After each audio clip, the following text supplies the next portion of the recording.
अस्सलाम वालेकुम नाजरीन, मैं हूं अब्दुर्रज़ाक खट्टी। आज 3 अहम बड़ी खबरें हैं और आज हम इस पर बात करेंगे। सबसे बड़ी जो अहम खबर है वो ये है कि वज़ीर आज़म इमरान खान ने अपने ही एक दुश्मन को चेयरमैन सेनेट बनाने की पेशकश की है। वो क्यों की है और उस पेशकश का जवाब क्या दिया गया है, किसको पेशकश की है, आज हम एक तो इस पर बात करेंगे। जबकि दूसरी जो बात है वो ये है कि मरियम नवाज शरीफ ने आज एक बड़ा इंकशाफ किया है। गुज़िश्ता 2 रोज़ से वो पंजाब में जो ज़िमनी इंतखाबात हो रहे हैं उसमें गई हैं। तमाम बड़ी जो रैलीज़ हैं उनसे खिताब किया है। उन्होंने उनका जो मौक़िफ़ है या उनका जो इंकशाफ है आज हम उस पर बात करेंगे। और जो तीसरी बात है वो ये है कि सेनेट इंतखाबात का अभी पहला मरला ही मुश्किल से मुकम्मल हुआ है, तो तहरीक इंसाफ के अंदर सेनेट इंतखाबात के हवाले से बगावत खुलकर सामने आ गई है। प्रोग्राम में आगे बढ़ने से पहले हमारे जो नए नाजरीन हैं, मैं उनसे गुजारिश करूंगा कि अगर उन्होंने हमारा चैनल अभी तक सब्सक्राइब नहीं किया तो बराए मेहरबानी हमारे चैनल को ज़रूर सब्सक्राइब करें। प्रोग्राम में आगे बढ़ते हैं। आज इलेक्शन कमीशन में फॉरेन फंडिंग केस के हवाले से उसकी समाअत थी। स्क्रूटनी कमेटी का इजलास था, लेकिन उस इजलास की कार्रवाई कोई ज़्यादा नहीं चल सकी क्योंकि डीजी लॉ जो हैं स्क्रूटनी कमेटी के मेंबर हैं, उनकी सुप्रीम कोर्ट के अंदर मसरूफियात थी, इसीलिए कमेटी का इजलास तो नहीं हुआ। और तहरीक इंसाफ के जो वकील थे शाह खावर, वो भी पेश नहीं हुए। लेकिन फॉरेन फंडिंग केस के जो दरख्वास्त गुजार हैं अकबर एस बाबर साहब, वो शरीक हुए। मीडिया से आज उन्होंने बात की इलेक्शन कमीशन के बाहर। उन्होंने जो एक सबसे बड़ा इंकशाफ किया वो ये था कि कुछ दिन पहले इमरान खान के एक करीबी आदमी ने उनसे फ़ोन पर राब्ता किया और उन्हें कहा कि अगर आप फॉरेन फंडिंग केस से दस्तबरदार हो जाएं तो आपको जो सेनेट के हालिया जो अब इंतखाबात होने जा रहे हैं उसमें न सिर्फ सेनेटरशिप दी जा सकती है बल्कि सेनेट चेयरमैन का ओहदा भी दिया जा सकता है। इस हवाले से आप अंदाज़ा लगा सकते हैं कि फॉरेन फंडिंग केस की कितनी अहमियत है। लेकिन हैरानगी की बात यह है कि तकरीबन कोई 2-2:30 बजे से पहले ये उन्होंने इस बात का इंकशाफ किया था। तहरीक इंसाफ के अंदर एक ये कल्चर है कि अगर कहीं से भी कोई उनका मुखालिफ बात कर ले, जिस तरह पीपल्स पार्टी के अहम रहनुमा तहरीक इंसाफ के खिलाफ प्रेस कॉन्फ्रेंस करते हैं तो फौरी तौर मुराद सईद एंड कंपनी के जो दीगर लोग हैं वो आकर उसकी वजाहतें देते हैं, तरदीदें करते हैं। इसी तरह अगर मुस्लिम लीग नून की तरफ से उनके ऊपर कोई तनकीद होती है तो उसका भी फौरी तौर पर जवाब दिया जाता है। लेकिन आज पहली बार ऐसा महसूस हुआ कि तकरीबन कोई 8-10 घंटे गुजरने के बावजूद उस हवाले से तहरीक इंसाफ की तरफ से ये जो इतना बड़ा अकबर एस बाबर की तरफ से इल्ज़ाम इसको कहें या जो उन्होंने दावा किया था उसका कोई जवाब नहीं दिया गया।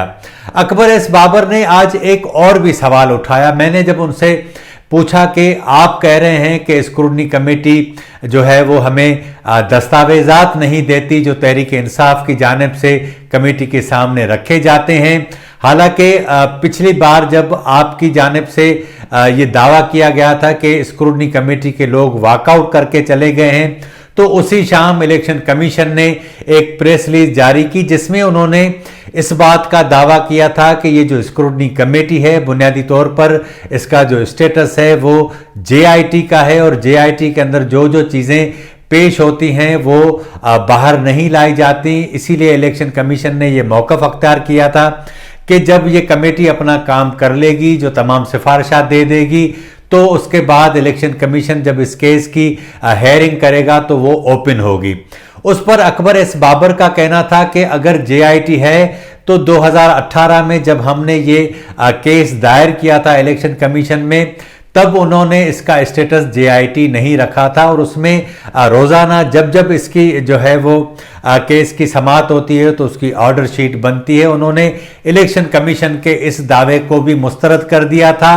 आज तमाम टीवी चैनल्स के सामने उनकी ये प्रेस कॉन्फ्रेंस लाइव टेलीकास्ट हुई, लेकिन उसके बावजूद इलेक्शन कमीशन ने भी उनकी इस बात की तरदीद जारी नहीं की।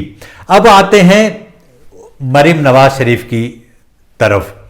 सबसे अहम बात है कि दरमियान में हमें ऐसा लग रहा था कि पीडीएम की जानिब से उनका जो मौक़िफ़ था, जो सितंबर 2020 से हम सुनते आ रहे थे, और जिस तरह जीएचक्यू को वो आड़े हाथों ले रहे थे, जिस तरह इमरान खान को पीडीएम के रहनुमा आड़े हाथों ले रहे थे, उसके बाद फिर अचानक हमने देखा कि एक सूरत-हाल है जो बिल्कुल जो है वो शिद्दत उसकी ख़त्म हो चुकी थी। लेकिन चंद ही दिनों बाद मौलाना फजल रहमान साहब ने जिस तरह हैदराबाद के अंदर और पीडीएम का जो सरबराही इजलास हुआ उसमें जिस तरह उन्होंने मौक़िफ़ अख्तियार किया, मरीम नवाज उनसे 2 कदम मजीद आगे चली गई हैं। गुज़िश्ता ये जो 2 दिन गुजरे हैं इसमें बड़ी अहम चीज़ें सामने आई हैं, और आज मरीम नवाज ने जो कहा है उसमें उन्होंने एक बड़ी बात कही है। उस हवाले से इस्लामाबाद के मुख्तलिफ सर्कल्स में ये बातें चल रही थीं।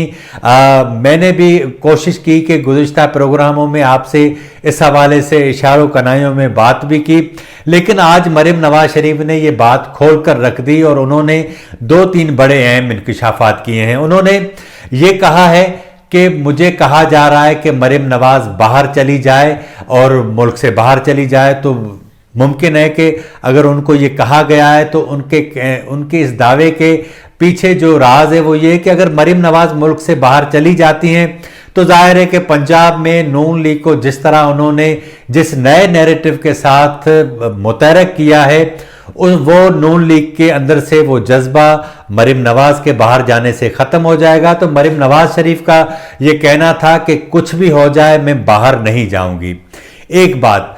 दूसरी बात उन्होंने ये कही है कि इमरान खान के पीछे से इस्टेब्लिशमेंट ने हाथ उठा लिया है और उन्होंने उसे कहा है कि तुम्हारी वजह से हम बहुत ही ख्वार ख़राब हुए हैं, मुल्क के अंदर मुल्क की हालत ख़राब हो गई है, मुल्क के हालात जो है वो इतने ख़राब हो गए हैं, अवाम का जीना महाल हो चुका है। अगर मरीम नवाज की ये बात दुरुस्त है तो ऐसा लगता है कि शायद अब हमारी इस्टेब्लिशमेंट को इस बात का होश आ गया है कि उन्होंने हाथ खींच लिया है। बज़ाहिर इसका अंदाज़ा कुछ ही दिनों में हमें हो जाएगा जब सुप्रीम कोर्ट की जानिब से जो सदारती रेफरेंस पर समातें चल रही हैं उसका जो फैसला आता है, अगर उसमें आप समझें कि सुप्रीम कोर्ट अपनी राय देती है कि आईनी तरमीम के बगैर ही सेनेट के इंतखाबात ओपन बैलेट के साथ होने चाहिए, तो फिर समझा जाए कि मरीम नवाज साहिबा को जो कहा गया है वो उनकी इन्फॉर्मेशन ठीक नहीं है। और अगर सुप्रीम कोर्ट आइन के तहत अपनी राय देती है तो फिर समझा जाए कि सूरत-हाल तब्दील होती जा रही है। तीसरी बात यह है कि सेनेट इंतखाबात का अभी पहला मरहला मुकम्मल ही नहीं हुआ था। आज कागजात नामजदगी का पहला मरहला मुकम्मल हो गया, लेकिन तहरीक इंसाफ की जानिब से अब सेनेट के हवाले से जिन जिन लोगों को टिकट दिए गए हैं, चारों सूबों के अंदर एक बड़ी बगावत सामने आ गई है। हमने देखा कि सिंध में लाड़काना से एक ताल्लुक़ रखने वाले सैफुल्ला अबड़ो साहब हैं, इमरान खान ने उनको टेक्नोक्रेट का सेनेट का टिकट दिया है। पता नहीं उनके अंदर ऐसी कौन सी महारत है जिसकी वजह से उन्हें ये टिकट दिया गया, और उनके लिए मशहूर है कि वो तहरीक इंसाफ के बहुत सारे रहनुमाओं को पालते हैं, बड़े ठेकेदार हैं, पैसे बहुत हैं। इस्लामाबाद में आते हैं तो सुपरमार्केट के सामने एक बंगला है जहां वो क़याम करते हैं और बहुत सारे लोगों के साथ उनके राब्ते हैं। गुज़िश्ता दिनों में उन्होंने बड़ा अरसा यहाँ क़याम किया और यही सबब था कि वो टिकट लेने में कामयाब हुए। ज़ाहिर है कि ये कामयाबी ऐसे तो हुई नहीं होगी, और उनके अंदर ऐसे कोई जो है वो सुर्खाब के भी पर हमें लगे हुए नज़र नहीं आते। तो यहाँ कोई ना कोई बड़ी चमक का था मामला, और उसको अब सभी लोग कह रहे हैं कि वो तो एक बड़ी एटीएम है। इसी तरह डॉक्टर हफीज़ शेख को जो टिकट दिया गया उसमें तो डॉक्टर आमिर लियाकत ने तो बिल्कुल ऐलान कर दिया कि मैं पार्टी पॉलिसी के तो खिलाफ हूँ, उन्हें वोट नहीं दूंगा, लेकिन मैं इस वोटिंग वाले दिन यानी 3 मार्च को उसमें शरीक भी नहीं होऊंगा। अब इसी तरह जो है वो बलूचिस्तान के अंदर जो तहरीक इंसाफ के रहनुमा हैं सरदार यार मोहम्मद रिंद, उन्होंने अपने बेटे को سینیٹر کے عہدے پر آزاد امیدوار کے طور پر کھڑا کر دیا ہے۔ وہ عمران خان صاحب کے پاس آئے تھے، ان سے ملاقات کی اور ان سے کہا کہ ہمیں ٹکٹ دیا جائے، یہ ہمارا حق ہے، لیکن وہاں سے جب انکار کر دیا گیا تو انہوں نے اپنا بیٹا وہاں ایز اے امیدوار کھڑا کر دیا ہے۔